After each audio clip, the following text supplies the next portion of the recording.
We laugh. We cry.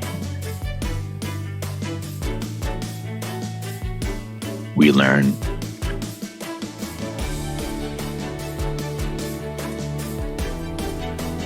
But really, what doesn't kill you makes you better at managing clients and everyone. I'm Morgan Friedman, and this is Client Horror Stories. Hey, everyone. Thanks for watching the latest episode of Client Horror Stories. I'm excited to have with me today Rick Schirmer from Viral Brands, who when we were chatting right before I pressed record, discovered that we've been friends for 11 years now. And with that, I'm going to turn over to Rick, who lives in Hollywood, so he has a lot of client horror stories, and take it away with one of them. Well, I will tell you guys that there is no shortage of horror stories. Having worked in Hollywood for 20 years now, that's my career is the span of 20 years. I started around the millennium, and I got many. So, but I thought one was more recent, a little bit more fresh. In fact, it was a client that I'll tell you guys about who was in the last year. And in fact, when we got going with this client, it was right during the pandemic. So there were a number of things that actually if you know, any of you guys are agency people out there, you would probably know, there's a lot of start and stop that happened in 2020 what was the, Morgan, you remind me, what was the word of 2020? Pause. Right. That was the biggest word of 2020 when it came to marketing campaigns. I mean, the number of times we had to hit pause from, the things that happened with protests to this, to that, to, the pandemic, to you name it. There were just many pauses, and rightfully so. By the way, when people tell me pause, I interpret that to mean stop, but I don't have the balls to tell you stop. That's a good one. Yeah. Well, I mean, look, there were so many pauses happening, and everybody's walking on eggshells in 2020. So, and again, rightfully so. It was probably the most disruptive years that we faced in our lifetime for sure. Probably our parents and grandparents, maybe not our grandparents, but probably our parents' lifetime and our lifetime. But anyway, so last year we had a particular client. It was actually a new client who came on board at Viral Brand, and we were basically pause, which no big deal. That was kind of the same for most of our clients, but it does add a certain level of stress, because you still need to get the job done. You still have things to launch, but you're pausing, but then you're hurrying. And then when you get the pause taken off, you get a sprint and try to catch up. So there's just kind of this added pressure, I feel like, that's already in the mix. That's normal. So no finger pointing here. I'll just tell you, it was like the client from hell. And I was like, oh my gosh. And it was one of those deals where I'm sure as an agency guy, Morgan, and anybody who's listening would understand, sometimes you get a new client with a big name, a big brand. You're like, hey, you know what? We'll cut them a deal, right? So it was one of those deal clients where we cut them a deal. And I was like, oh my gosh. It's always those clients where you cut them a deal, right? So let's explore that for a moment. I've noticed the same. When you give people the deal, it always turns out to be the worst ones. Why do you think that is? Why is that? No, I don't know. I think, I will say, look, we had another nightmare client recently, as well. We cut a deal, a super deal for her. Young entrepreneur doing some really cool stuff. And we were like, hey, let's support her. And she, we launched this campaign to influencers. And by the way, when you launch an organic campaign, so we're in the business of viral, right? So we're getting, our methodology is really focused around getting influencers to talk at scale, celebrities on board, influencers on board, which is organic. So you have to do outreach and reach out to people. So this particular person didn't like the fact there was a person that didn't like, I won't say the specifics, but they didn't like that they didn't have their size. I'll put it that way. It was a clothing thing. And then, that person who is the new entrepreneur wrote us like the most nasty email I've ever seen in my entire life. And I was like, because she's like basically saying that, our campaign was going to make everything go sideways for X, Y, and Z. But in the meantime, we had 1,000 influencers who were on board and responded right away. We're super excited. There was just one in particular. And so, one of those deals where I got back to her and said, hey, look, let's reach out to this influencer. Let's tell her we're going to make him make her a custom piece of clothing, right? And the influencer was totally touched and everything was diffused. It was all fine, but it was just like, you get these little fires that come up. But this, going back to the one that we had during the pandemic, hold on. Yeah. Before we go back to the pandemic, just on the I love this little tangent. It's interesting and what makes it all worthwhile. What I'll add on the clients with the deal being the worst clients, I have a theory around that. Unsurprisingly, what is it? I have a theory on everything. It's that the people that you give the deal on or that you give the deal to are by definition the cheapest people out there. Like they're everyone wants a good price, but the ones that pressure you for the deal, they're the cheapest people. And when you're judging everything by the dollar line, how cheap it can be, and then psychologically, nothing is ever good enough. Because no matter how cheap it is, no, the results weren't good enough. It should have been even cheaper. Like when the low price is the primary criterion, you just can't satisfy those people, which is why the deal ones are the worst ones. Yeah, you're absolutely right. I mean, I know we're going freestyle here, so I hope you don't mind a little. Go for it. It makes it more fun. Love it. But I think that you're totally right. And I think the agency folks who are listening to this probably would totally agree, or anybody new starting a new agency, maybe a good lesson for you guys to learn on our expense. Exactly. And I think that maybe the word cheapest isn't the best word. Maybe we could say the word the people with the tiniest budgets, because the reality is they may not be cheap. They just might be an entrepreneur who says hey, if my marketing budget was for my whole year, my marketing budget's $10,000, right? And that's my whole marketing budget. And I love Morgan so much, or I love my viral brand so much that I really believe in these guys. I'm going to give you my entire budget. But then for us, $10,000 isn't a lot of money, right? $10,000 is a very small amount of money to be able to market a brand. So in which case we would say okay, do I really want this person has just they're going to put everything, all their expectations, all their hopes and dreams, everything, and knowing that it's a tiny amount, but a huge amount to them, but a tiny amount to us, how can we really help this person? So I think the trick is probably not a good idea. If you're in a situation where it's everything to them and it's very little to you, I think that there's a inequality there. Almost you're just not dealing with someone who's the right equal size to you, if that makes sense. There's got to be some equality in terms of expectations.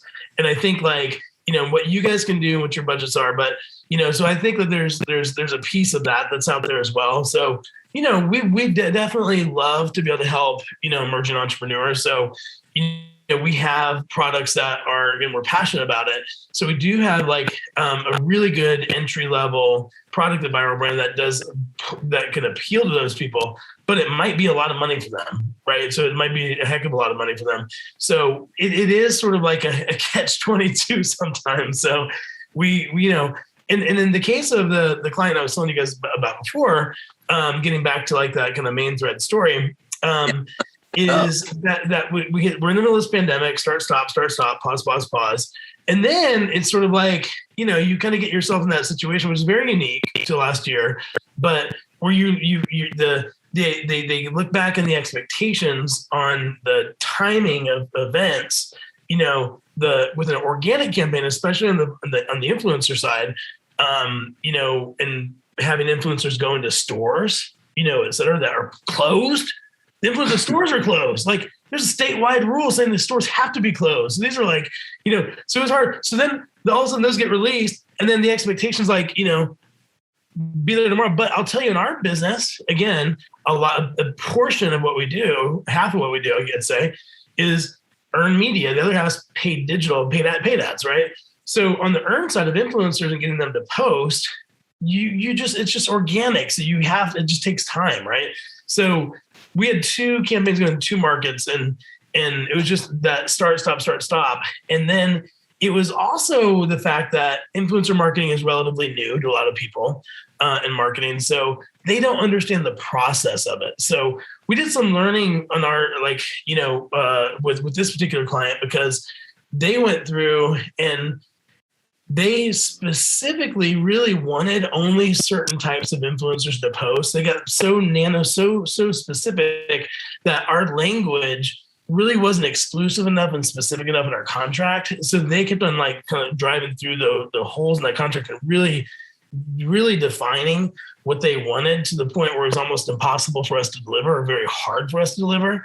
And we had to start documenting everything. And it was what's great is right now we're on a Zoom and we're recording a Zoom, right? So we started recording Zooms, we started recording all of our Zooms at that time, because we're okay, let's record all of our client Zooms. So that way we can always go back and refer to the agreement, mainly specifically because of this person. We were we got to start recording everything, because we don't put it in writing, as you know. Yeah, so I have two comments I want to make on that. First, when you reach a point in a relationship where you say to yourself, I have to record every conversation with that person, that's a red flag. That's the red flag of red flag. Yes. And what I also want to mention is that your contract was really specific, but not specific enough. That's actually a really interesting case, because very often people, including younger versions of ourselves and sometimes ourselves, think, oh, our contract is really specific. It has the details in it, and that's fine. But what happens is you will find there are just some clients that are assholes and unhappy, and for those ones, you can never be specific enough, because they'll find some bizarre interpretation of every word to include or exclude that. So it's a powerful catch-22 there. Yeah, and I do think there's, what we did was, after this, we actually created a terms and conditions for all of our clients. So basically, on our website and all of our agreements, we realized that our terms and conditions and our agreements were so long that it was making our agreements 15, 20 pages long. And it was just they're just agreements look nobody wants to sign a 15, 20 page agreement. It's what? Okay, let me call my attorney. It's nobody wants to be on the line for that. So we just basically put it on our website, go to buyrover.com. There's a terms and conditions link. Just those things that you sign off on, and we sign off on every time we download a new app, right? So we decided to do a terms and conditions link. I read every word. I'm sure you do, but most people don't. But you're just because you're Morgan Freeman, that's the only reason you do. You're a very rare human being, by the way, who I love. One of my favorite masterminds in the planet. But that is unique to a few other people. So basically what we did was we basically created a terms and conditions link as a result of this client, and we actually just going to put everything in there. But it was really a bit of a nightmare, because we kept on going back, and then we would go through and get, let's say we'd find in a local market, this is a hyper local campaign, and we'd find people who are fantastic. Now, this is supposed to be originally a 6-week campaign. Okay.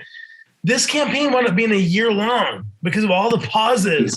Yes. And all the restarts and whatever. So this was a very small budget, relatively small budget for a pretty big name client. And the campaign went up literally going so we started in we started in March. Okay. Maybe not a year. That's exaggerating, but it started in I'd say February when we started working with them. And then we wrapped up by September.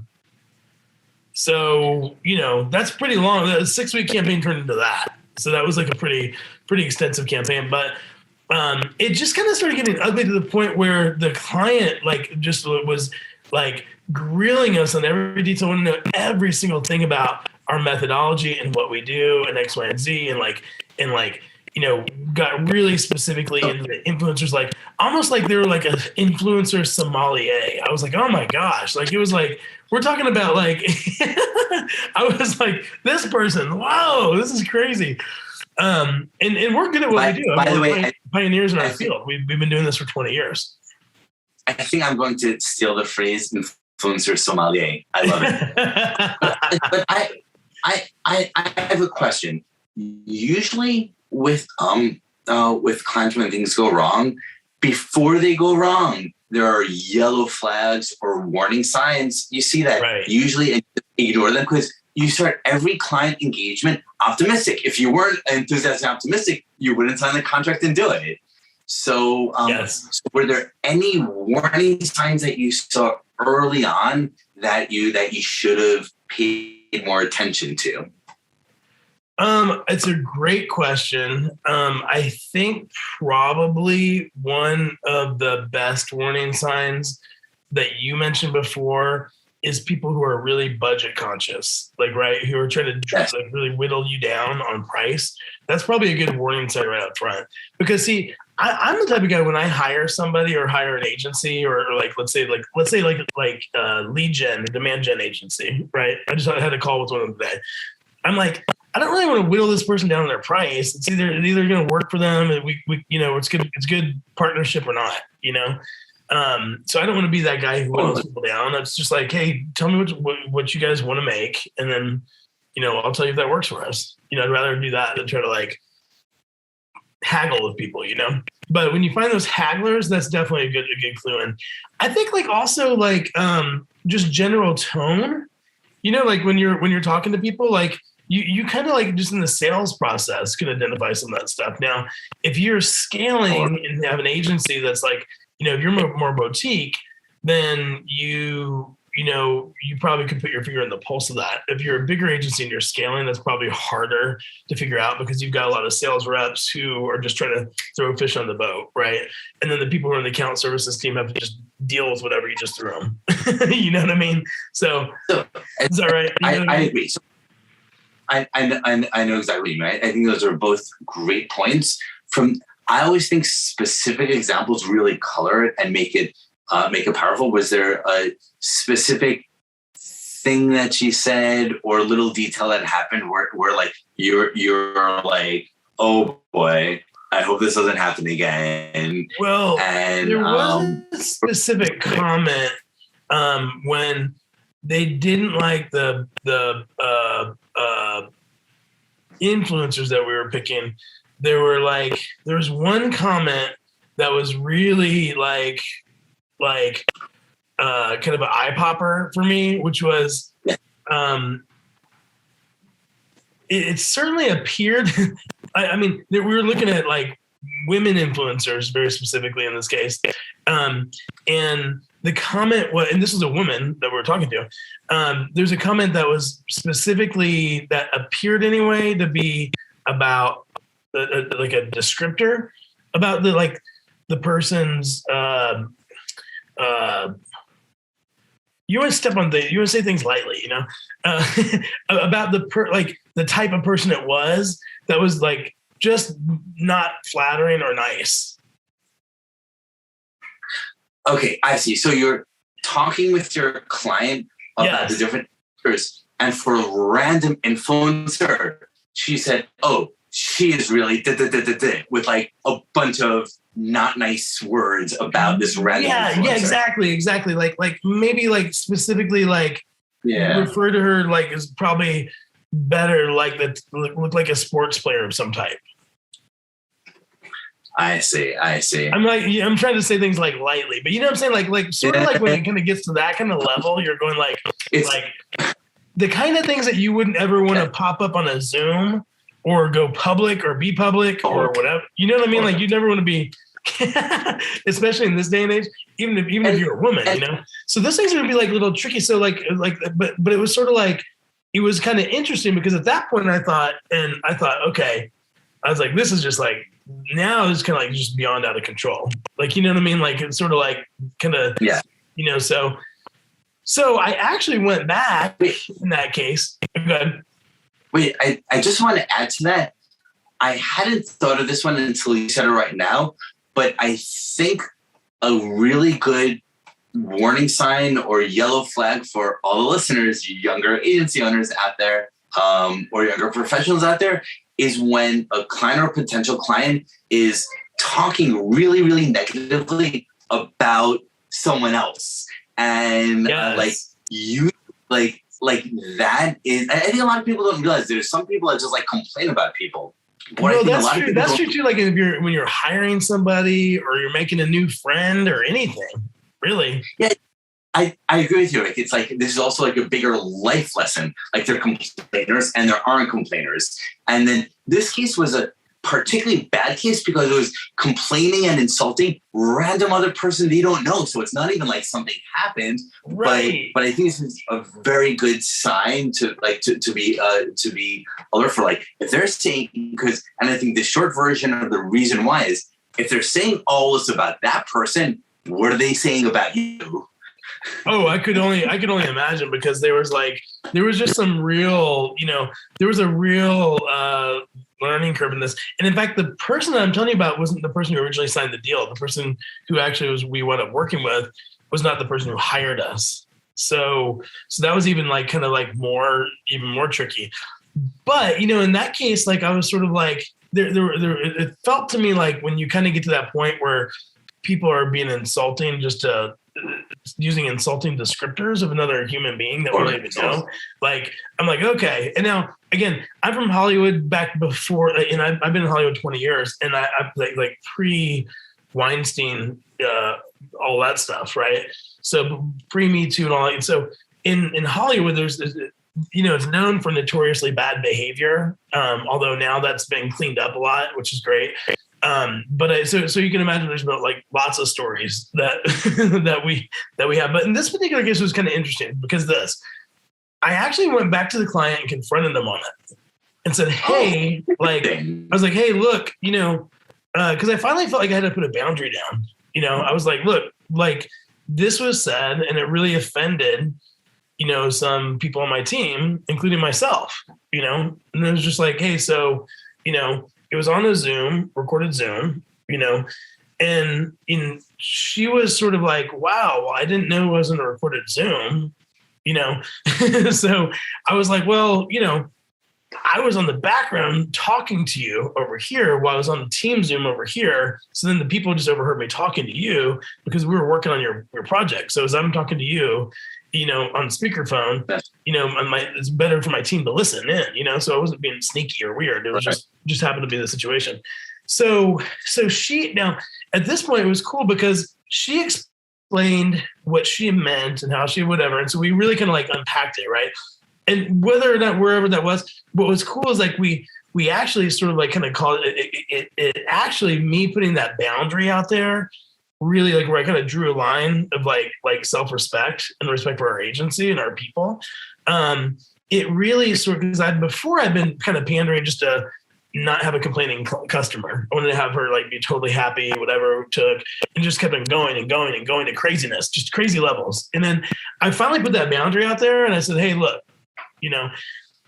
and then I felt like there was like a shift where there was like a real tense moment, but then a shift where there was like a mutual respect. All of a sudden, after this whole kind of craziness, there was this like shift in mutual respect of like, I heard her, I put a boundary up, I understood her, tried to validate her feelings of where she was coming from, what she meant.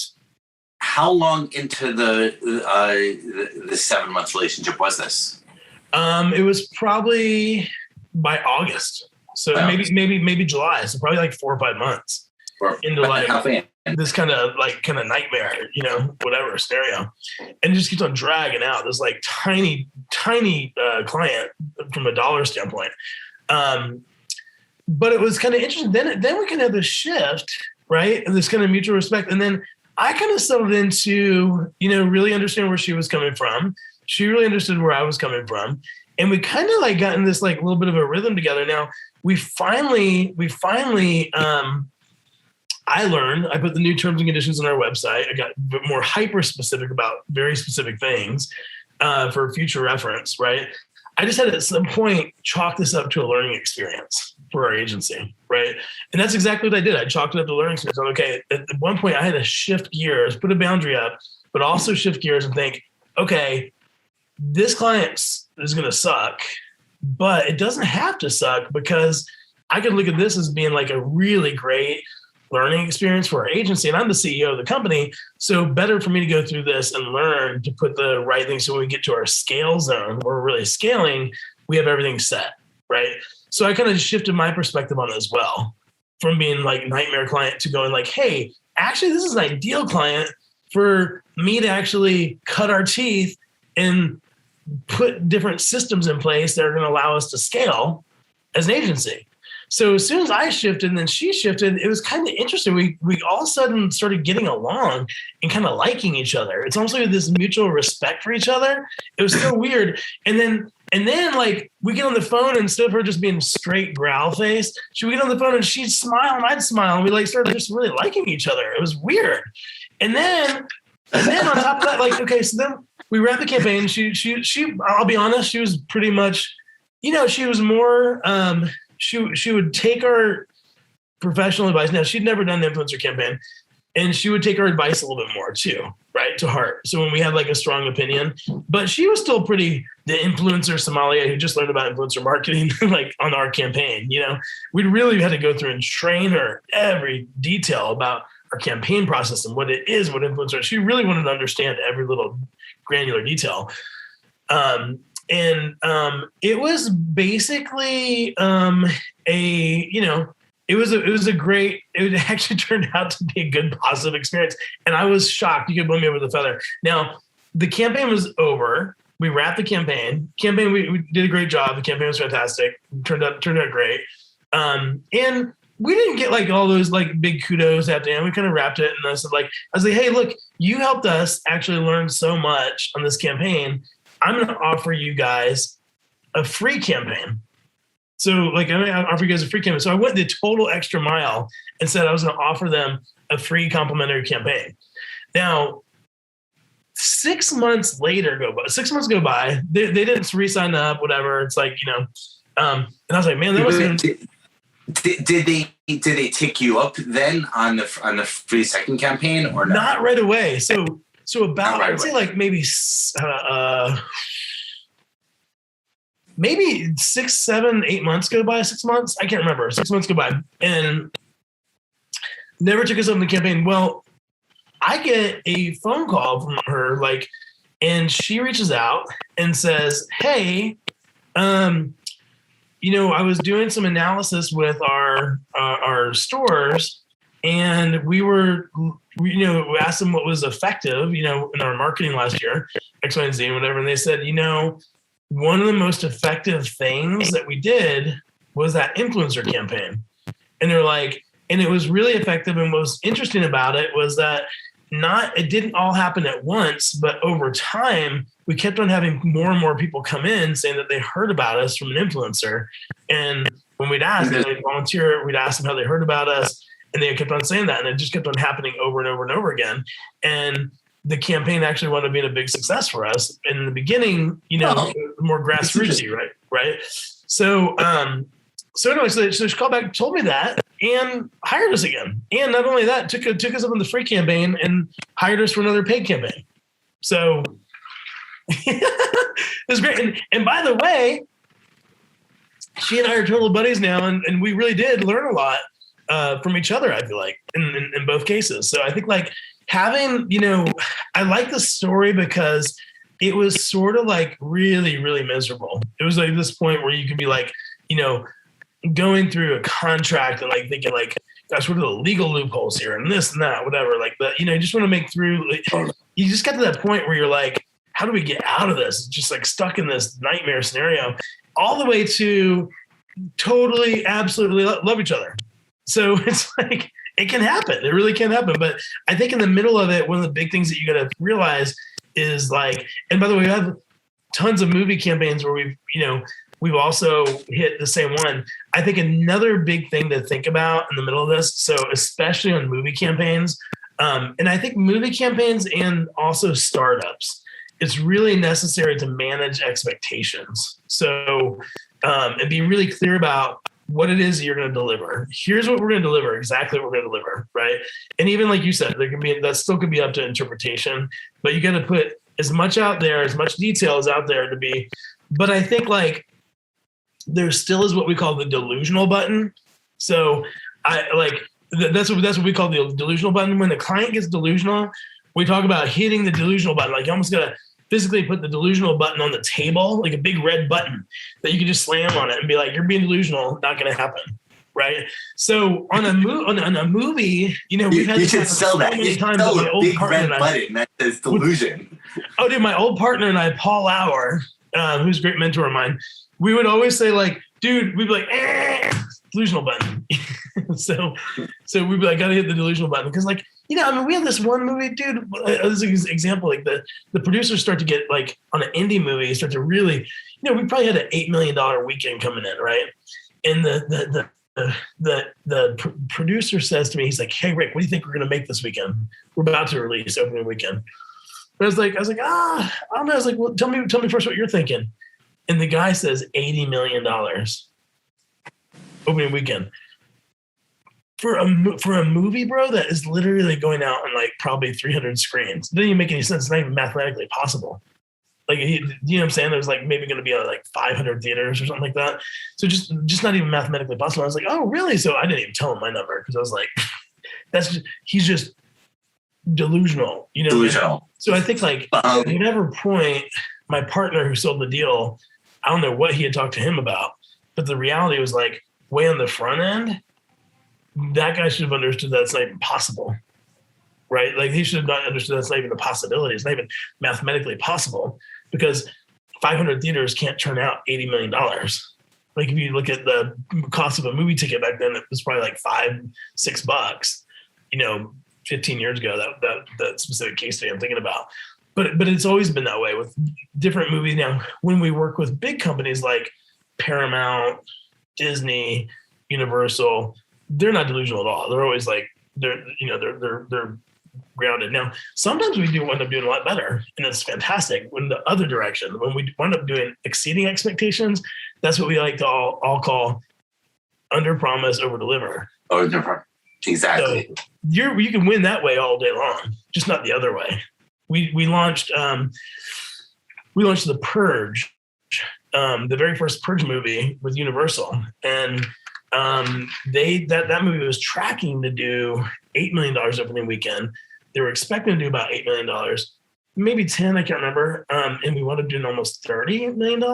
So It was a big shock, a big surprise, and that made us look great. So we're, Monday morning, we were talking about our company and all the work that we did. Like, right, it made us feel awesome. I want to add on, I love the delusion button, and I want to add that this ties in to what we're saying about the really cheap clients, because I've also found that the most delusional clients are also the cheapest ones as well. Yes. I'm going to give you $1,000 and that's going to make me millions of dollars in e-commerce sales. Oh yes, of course. Yes, that is exactly right. That I could not agree with you more on that. And that's, I think the key,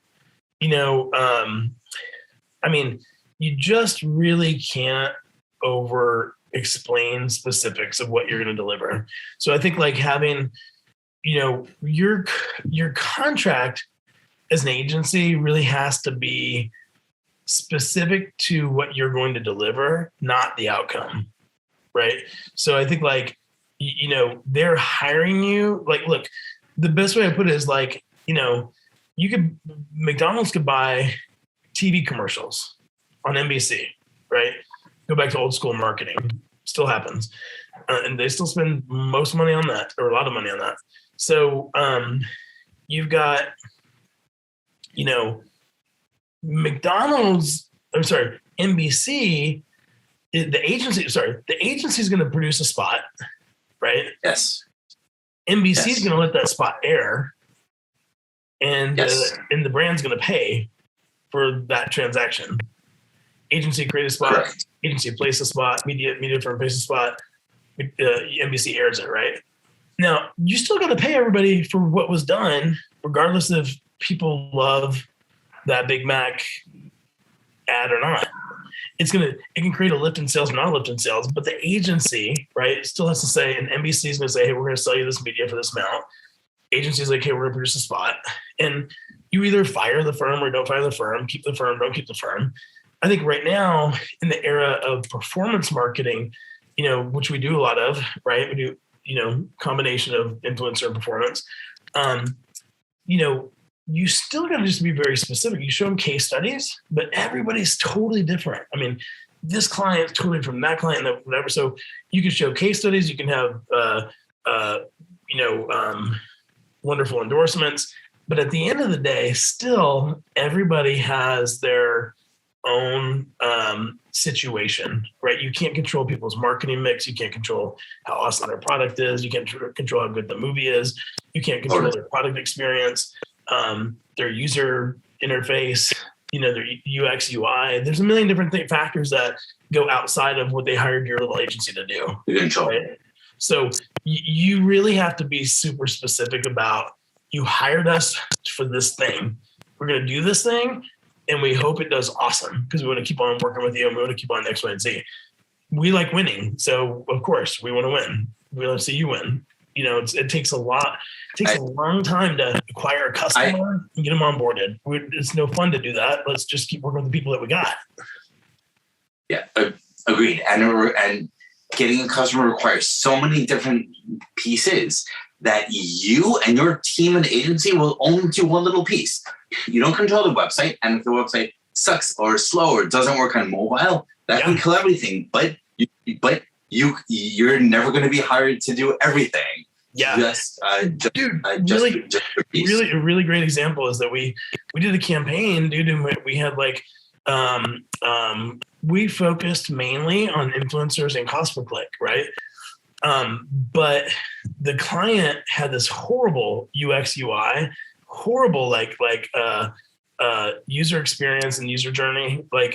I was confused. I was like, I don't even know how to buy this. I kept on telling them they got to fix that. I was like, look, we could just do our job and get them there. So we're doing the lead generation, getting people to that page. If after that, it's not our job because you didn't hire us to do your website. Like, you didn't hire us to do your landing page. So I can tell you, go call the guys at landingpageguys.com because those guys do really good jobs on creating landing pages. You know those guys? They're over in Ireland. What are their names? Landing page guys. I know. I thought you were being. They're really good. That's all they do is landing pages. I love it when you find people who just specialize in one thing. Totally. I know these guys are going to do a great job. Yeah, so those guys I think it's called landing page guys. Google it real fast. I think all these ads. Yeah, I think it's. Oh, maybe they changed their name. Oh yeah, they changed their name to Conversion Wise. Okay. It says formerly landing page guys. I'll chat it over to you so you have it. But yeah, these guys do a great job on building land. That's all they do all day long. But there's a lot of people specialize and do stuff like that. But you just got to figure out what you do. And I think for me, the way that we've decided as a company to get more specific is to get really good at a few things and aspire to be the world's best at those few things, right? So for us, it's using the world's best data to get influencers, at scale, engaging and activating the influencers at scale, 2, celebrities, and 3, performance media as it pertains to utilizing and fanning the flames of the conversation we got going. So, whatever it is for you, just get really awesome at that one thing, and you can scale a lot better, a lot faster. By the way, what's that? Personally, always use performance media to scale viral conversations. So people usually don't say that out loud.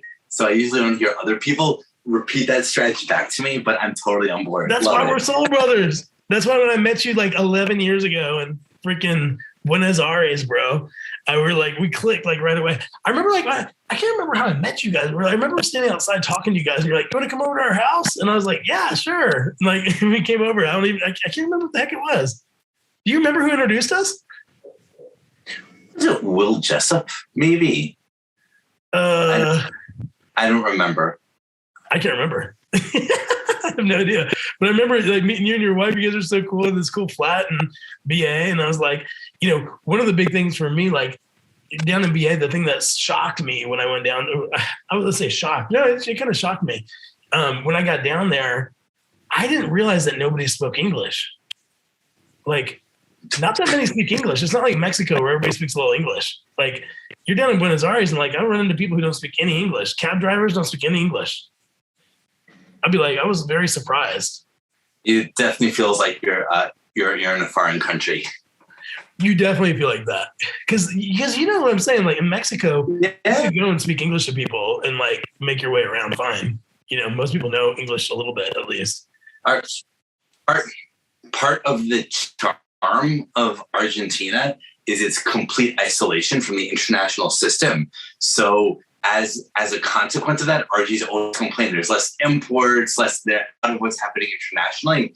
And I actually think that's a good thing because they miss so much of the craziness happening in the rest of the world. But as a result of that, there's just less English in the schools, English media, as compared to like places like Mexico, where like Mexico is 98% American culture and 2% telenovelas. It's not like that here. Yeah, totally. No, it's got a whole different vibe down there, and I absolutely loved it. It was weird when I left Buenos Aires.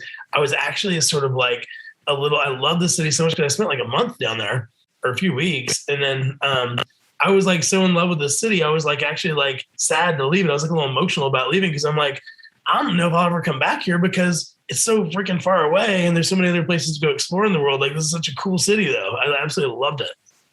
Yeah, there are lots of corners. This is a nice note to end on. Well, I will come back. I bring my wife because it's such a special place. Actually, I want to tie back to the core subject for a minute because you did mention about 10 minutes ago something in passing that I felt was super interesting, but you just glossed over it for a millisecond. But I want to call attention to your good insight, and then we will really wrap up, which is one of the threads of today's conversation has just been clients with crazy expectations and like between really cheap and expecting magic and the delusion button and managing that. So that's been one of the themes. That's right. And it came out in different ways, but I love it. That's a really good, it's a really, really good point. And then you mentioned in passing, you're like, in 1 second, you're like, oh, you know who has really realistic expectations? Paramount and Disney and Universal, the big studios. Yeah. And I actually think that's actually a really important point, which is a lot of the crazy expectations and crazy behavior comes from inexperience. Like they've never done this before. They're like figuring this out. They're just like this. They're like, okay, I'm going to put you in a movie. I don't know, maybe $80 million. But then at the other end of the extreme, when you have like these mega media companies that run the world, dude, if anyone is experienced and can predict what's going to happen on opening weekend to like the decimal points, it is these guys. So as a result, absolutely, they're uber. Yeah, we when I worked for Disney, I could tell you like we would run. They call them in our business. They call them the waterfalls. A movie would come out opening weekend, and by Monday they run the waterfalls just because it all gets plugged into a financial model, right? And you see just based on opening weekend how much that property, that movie or whatever is going to make for the whole life of the movie. So we know by Monday morning based on opening weekend. Yeah. Based on just opening weekend, how much that brand, that movie means to us. So we'll know how much more money to put in marketing. We'll know, and we'll know everything by Monday morning. So that just that one weekend, just Toy Story comes out or whatever movie comes out, and boom, that, Toy Story 5 or whatever number we're on now, comes out, and then all of a sudden, like Monday morning, we know it's done. We know. So it's like launching a brand. So that's fascinating. It does get pretty intense, with movies, because it's a make it or break it. It's like political. You've done politics, so it's like politics. You basically have opening weekend for a movie. You have Tuesday, where in America anyway, it's always the first Tuesday in November, right? When the big national elections happen. So, that's a make it or break it moment for a candidate or a movie. Same thing. A very unique situation. But yeah, I would say the other difference in thinking about the people inexperienced is that you're also looking at people who might be entrepreneurs and are emotionally very involved, or let's say or a filmmaker, because for two reasons. Number one, they created the thing, so they're very emotionally involved. And then number two, they've put probably in a lot of situations their whole life savings into it. And in some cases, they've talked their parents and their friends to investing and putting their life savings into it. So you're in a situation of inexperience, like you said, but also really high stakes, high emotional stakes. Totally. Across the board. So it's like for them, it's like going to Vegas with all their money and putting it on the table. And when you deal with people at a studio or a major brand, you're dealing with someone who cares about their job, but they're getting paid a salary from a big company, right? Exactly. You're dealing with, in the best case, professionals. I'm there to do a job. I'll do the good job. Right. Let's optimize the numbers. How do we get the best results? And then 5 p.m. comes and they don't think about it again until tomorrow 9 a.m. tomorrow. That's exactly right. Yep. And that's definitely a difference that you notice and see. I'm sure you have experienced that, right? Many times, and I want to point out that it gets complex and interesting because on the one hand, I happen to prefer the serious professional style, and it's just a job of the big companies. On the other hand, that comes with this bureaucracy and bullshit and assholeness and time wasting. That's because they truly don't care, and it's just a job and just everything. It just fills it with bullshit that makes me hate it so much. I'm like, I'll put up with the inexperienced people and I'll teach them and I'll hold their hand to be more experienced just because I don't want to deal with all that. Just like everything in life, there's the positive and negative side of the coin, right? Totally. There's the positive side and negative side. I think you're totally right. I think that sometimes when you work with big companies, they feel that not all the time, but a good amount of times you work with a big company and the people that you're working with feel emotionally disconnected from their work. And it feels very robotic. They're brand managers. Look, we're both MBAs. I'm these guys are MBAs that go to a big company and they're brand managers, and I just feel like some of these guys can just be emotionally disengaged and be very matter of fact, and you feel like you're talking to a robot. Yeah, no, that's exactly the pain of big companies is everyone has becomes a robot, the soul sucked out of them. And not only just if you work there, interacting with them, even as an outside agency, totally. you feel it. So totally, guys like you and me, we're very very guys. So totally. We're so passionate that when you get on the opposite end of a real emotionally dead person, now they're not dead in their whole life, just in this persona they're putting on, right? It's this emotionally dead persona that's very transactional. And in fact, I've worked with Chick-fil-A a lot, and one of my clients, I love working with them, and they, the guy who was the old head of marketing there, the guy named David Sawyers, and he's super dude. He's taught me so much, but he talks a lot about, being transactional versus relational style. Oh, totally. Right.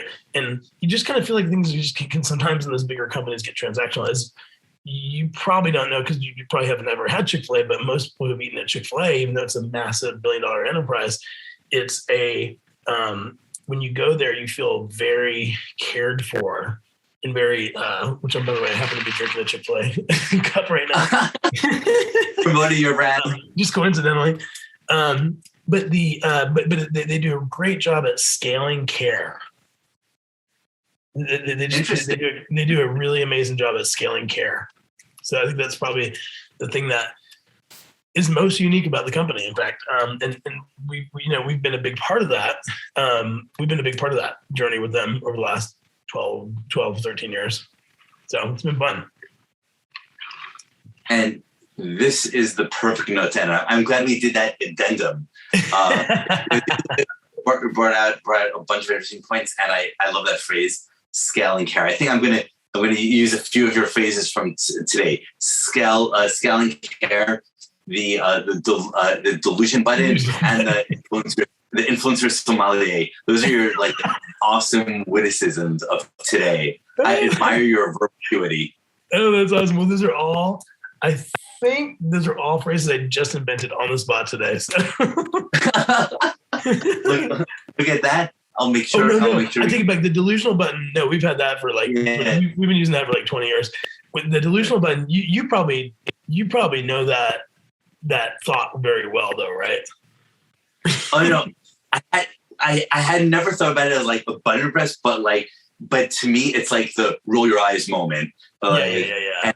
And it always happens where you realize that their expectations from the campaign is so completely divorced from any sort of reality. Well, and my partner Paul, to his credit, I think that he was older and wiser than I was at the time, especially. He called it delusional button because he would actually proactively put his hand down on the table and say, "Hey guys, I'm hitting the delusional button," and he would actually say it to the clients. He'd be like, "Hey, this is delusional. I'm hitting the delusional button." So instead of rolling his eyes, he'd actually call him out on it straight up. So, yeah, it requires a lot of art to call people out on it while avoiding a war. Yeah, for sure. No doubt about it.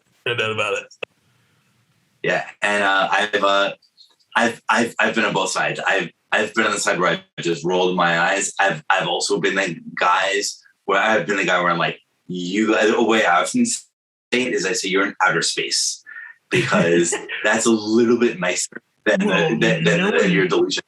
Knowing you, Morgan, I can imagine you'd say it in a very nice way, because you're just a nice but also very transparent guy. So I'm sure you wouldn't get yourself in that situation. You're just very transparent.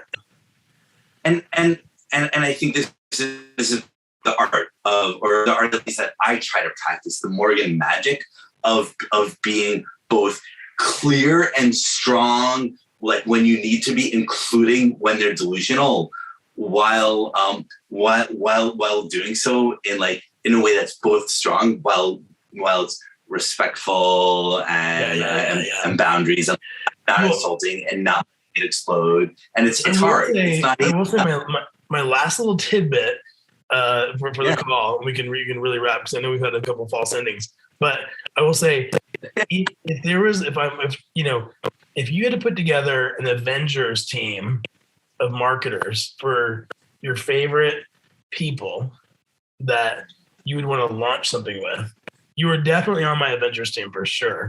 Morgan Friedman on my Avengers team. So I appreciate it one of these days. But that sounds like a fun project, and I love how the Hollywood guy uses the Hollywood movie metaphors. I would think of the basketball dream team. I wouldn't have even thought about Hollywood metaphor, but I love it. Yeah, you're on my Avengers squad, bro. Oh yeah. This is true. I've worked with a lot of people in 20 years. You're in my top 10 favorite masterminds. Wait, say it again. I worked with a lot of people over a 20-year career, and you're definitely one of my favorite masterminds. I appreciate being in the top 10. It's an honor. Yeah, you're right there, bro. You may get that Avenger call one day and just find a signal in the sky calling you out. I'm gonna look up tonight. It was great having you onto the podcast. Love the stories, the lessons, your wit. I feel like we should do this again with other stories just because it was fun. Just you tell me when, bro. That sounds good. And everyone who made it to the end, I hope you enjoyed it as much as we did. Yeah, you guys take care. Bye-bye. Bye.